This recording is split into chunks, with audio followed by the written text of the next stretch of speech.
大家好，欢迎来到我的婚介所啊！我还是你们熟悉的丽姐，真的特别感谢大家一直以来订阅我的频道。每次看到你们来听我讲相亲故事，我心里那叫一个暖乎。要是你们觉得今天的故事精彩，就赏丽姐一杯茶钱呗！你们的支持就是我讲下去的最大动力呀。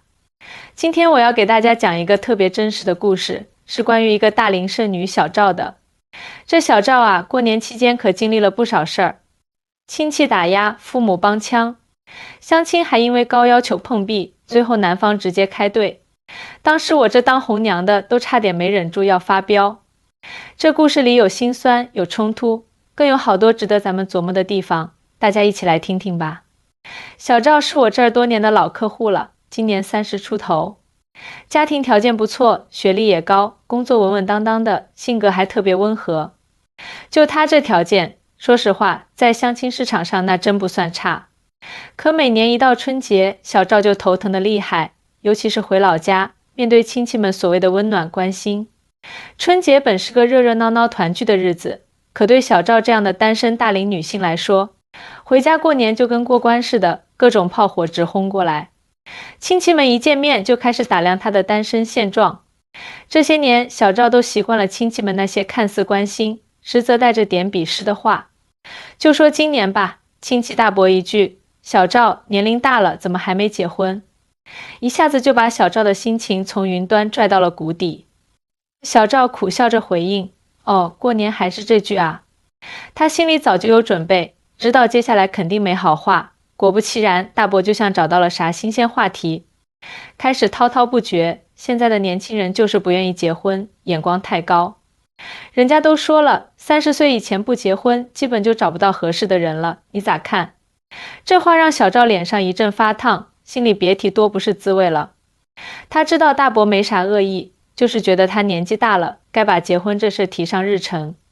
可大伯不懂啊，小赵的择偶标准可不是随便找一个，他是想找个真正合适的人。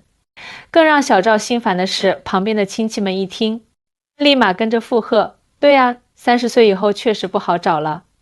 还有人开始分析他的择偶标准，说他要求太高。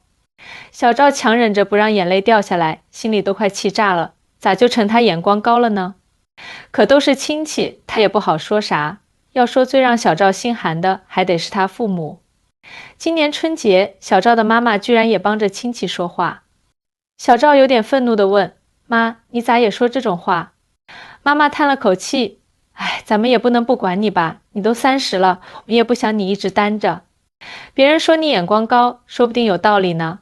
小赵一下子愣住了，眼眶瞬间就红了。从小到大，父母对他期望一直很高，觉得他是家里最优秀的孩子，该过得比别人好。可今天，妈妈居然帮着亲戚数落他择偶要求高，找不到对象。小赵无奈地解释，妈妈，我要求真不高，就想找个对的人，不是随便找个男人就结婚。妈妈无力地回应，哎，这年头谁不想找个对的人？可年纪大了，咱得现实点。听到这话，小赵感觉自己被最亲的人背叛了。他知道父母是关心他，可这关心无形中给他压了好多负担。他不是不想结婚，只是不想将就。我太明白小赵的痛苦了，因为像他这样的客户我见过太多了。每年过年回家都得承受亲戚和父母的逼婚压力，所以小赵决定重新相亲，给自己一个机会，说不定能遇到合适的人。于是我帮他安排了一场相亲，男方是个刚从国外回来的高学历男士，事业有成，年纪比小赵还小1岁，看起来条件特别合适。见面地点选在了一家温馨的咖啡馆，男方真人比照片还帅气，两人一见面气氛还挺不错。可小赵一说起自己的择偶标准，气氛立马就变了。小赵开门见山地说，其实我对结婚还是有些要求的。我希望未来另一半得有稳定的职业和收入，最好还得上进，三观要正，性格也得合得来。本来这要求挺正常的，可男方一听，直接皱起眉头，冷冷地反问，所以你是想找个能给你安全感的高富帅呗？小赵有点懵，心想刚才还聊得好好的，这人咋突然这样？他微微皱眉说，我要求真不高，就希望对方能跟我在生活和事业上有共同目标。结婚可不是小事，不能草率。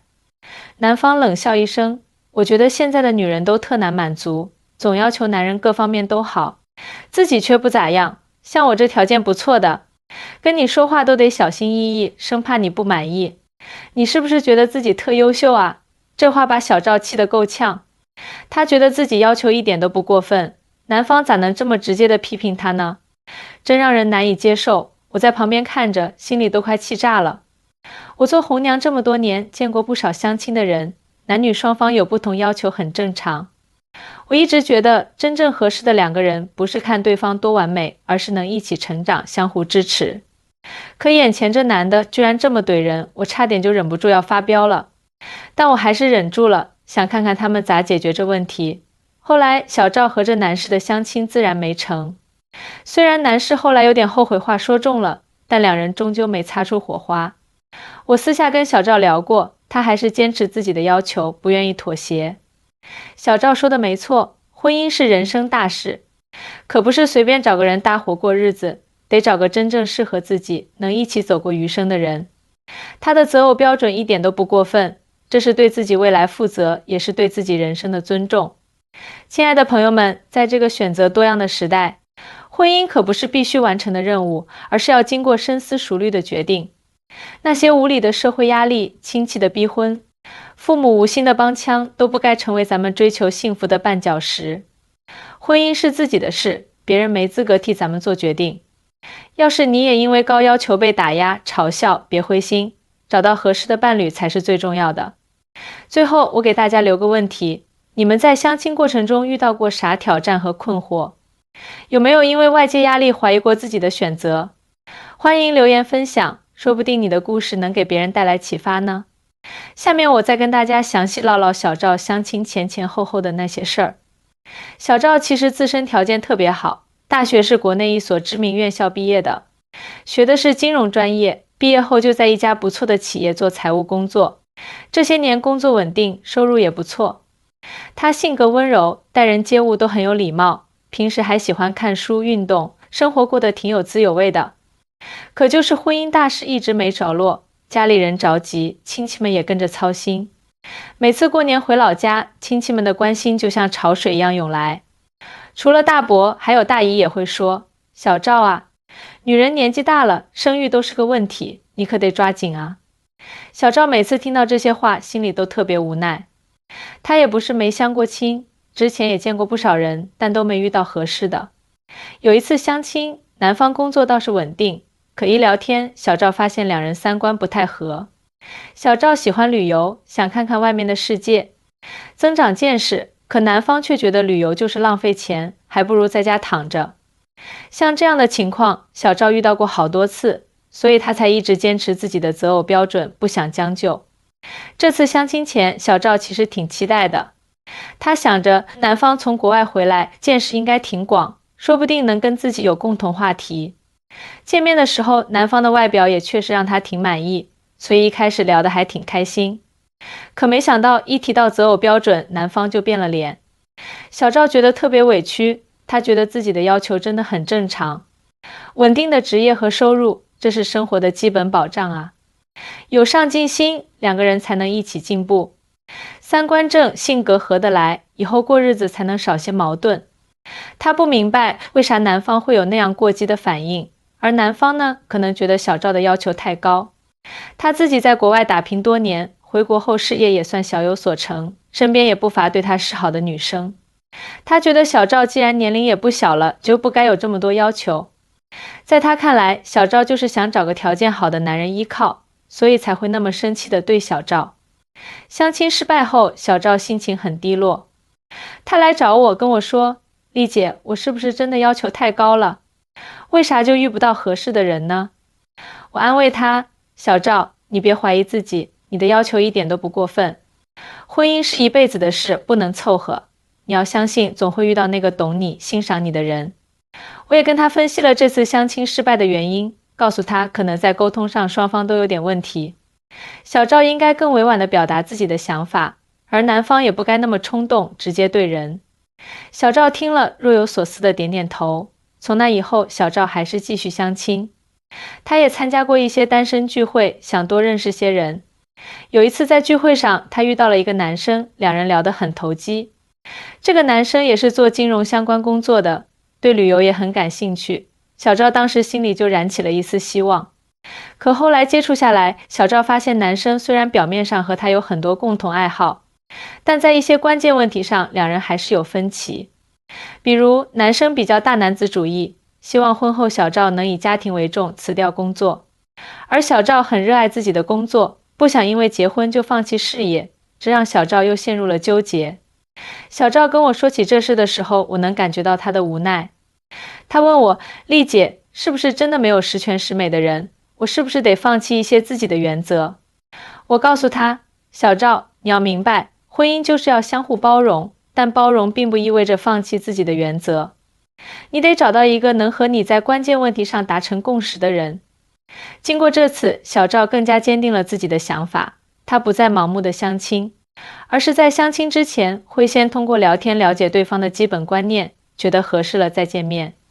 虽然这样会花费更多时间，但小赵觉得这样能增加遇到合适人的几率。在这个过程中，小赵的父母也慢慢理解了他。小赵的妈妈看到女儿为了找对象这么努力，也不再像以前那样催她，而是鼓励她慢慢来。小赵的爸爸还会帮他分析相亲对象的情况，给他一些建议。小赵觉得家人态度的转变让他的压力小了很多。又过了一段时间，小赵在一次朋友聚会上认识了一个男生小李。小李是个程序员，性格开朗，幽默风趣。两人一聊，发现彼此都喜欢看科幻电影，对未来生活的规划也很相似。小赵对小李很有好感，小李对小赵也很心动。他们开始正式交往，一起看电影、吃饭、旅游。